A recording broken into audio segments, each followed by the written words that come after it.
सो GP का again ये एक अच्छा क्वेश्चन है, जेई मेंस 2020 का। A n be the nth term of GP. GP के सारे टर्म पॉजिटिव हैं, इस बात का ध्यान रखना, ठीक है। समेशन एन की वैल्यू 1 से लेके 100 तक ए टू एन प्लस 1 200 है।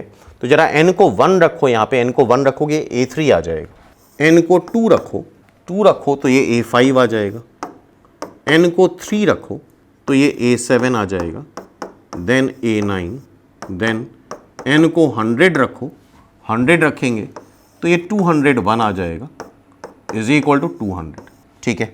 अच्छा, ये जीपी का थर्ड टर्म है। जीपी का फर्स्ट टर्म a मान लेते हैं, कॉमन रेशियो r मान लेते हैं, क्लियर है बात। तो थर्ड टर्म कैसे आएगा? थर्ड टर्म आएगा AR स्क्वायर, AR की पावर 4, 7 टर्म AR की पावर 6, 9 टर्म AR की पावर 8, पावर 1 कम हो जाती है, 200 टर्म AR की पावर 201 टर्म, ठीक है। इसका फर्स्ट टर्म AR स्क्वायर है, R स्क्वायर का कॉमन रेशियो है। टोटल टर्म्स अगर देखें तो n की वैल्यू 1 से लेके 100 तक, तो 100 टर्म है। तो फर्स्ट टर्म AR स्क्वायर लिख लो।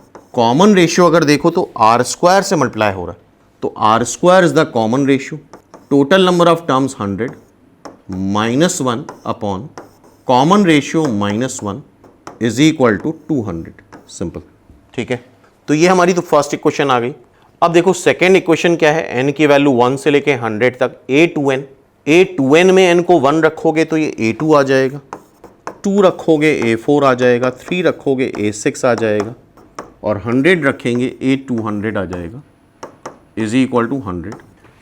a2 मतलब सेकेंड टर्म, a4 मतलब AR क्यूब, AR की पावर 6 मतलब AR की पावर 5, AR की पावर 200 मतलब a200 मतलब AR की पावर 199 100।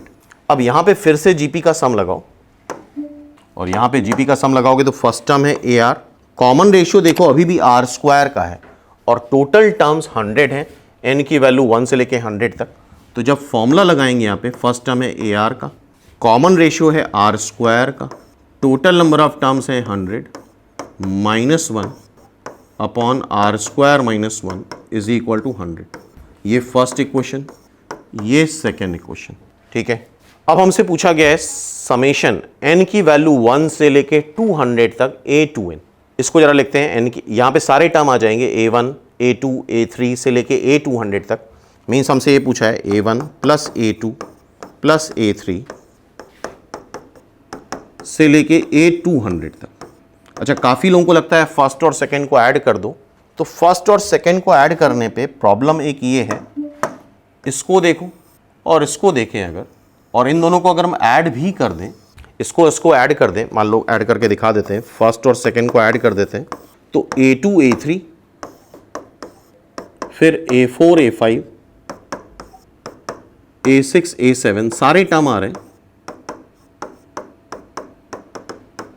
a200 a201 300। तो प्रॉब्लम यहां पे ये हो रही है कि एक तो ये पहला टर्म नहीं आ रहा है, a1 नहीं आ रहा है, और ये एक्स्ट्रा टर्म आ रहा है 201, ये एक प्रॉब्लम आ रही है। तो देखते हैं इस बात को, ठीक है। अब देखो फर्स्ट और सेकंड में जब तुमने फॉर्मूला लगाया, इसको अगर तुम डिवाइड कर दो, फर्स्ट और सेकंड को देखो, AR स्क्वायर, ये AR, ये R की पावर 200, ये R की power 200 minus 1 R square minus 1। तो जब तुम इसको डिवाइड करोगे तो R आएगा, and that is equal to 2। क्या आ जाएगा? That is equal to 2। तो यहाँ पे प्रॉब्लम क्या हो रही है, यहाँ पे a1 नहीं है और a201 एक्स्ट्रा है। अब यहाँ पे वैल्यू रखो तुम, a2 आता है AR, a3 आएगा AR स्क्वायर, a4 आएगा AR क्यूब, a201 आएगा AR की power 200, that is equal to 300, ठीक है। यहाँ से अगर तुम R कॉमन ले लो तो ये a आ जाएगा फर्स्ट टर्म, ये AR आ जाएगा सेकेंड टर्म, ये AR स्क्वायर आ जाएगा थर्ड टर्म, ये AR की पावर 199 आ जाएगा 200 टर्म, ठीक है। तो ये R टाइम्स क्या आ रहा है, R टाइम्स A क्या होता है फर्स्ट टर्म, AR क्या होता है सेकेंड टर्म, AR स्क्वायर क्या होता है थर्ड टर्म, AR की पावर 199 क्या होता है A200 टर्म, यही हमें निकालना है, दैट इज 300।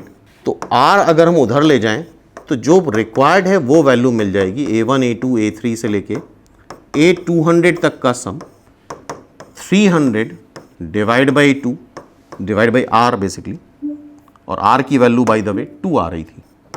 आर की वैल्यू क्या आ रही थी? 2, देख लो। सो दिस इज इवेंचुअली 150 इसका आंसर आ जाएगा। तो इसका आंसर क्या हो गया? 150। D is the answer. So it's answer is simply D. Clear है बात? ठीक है।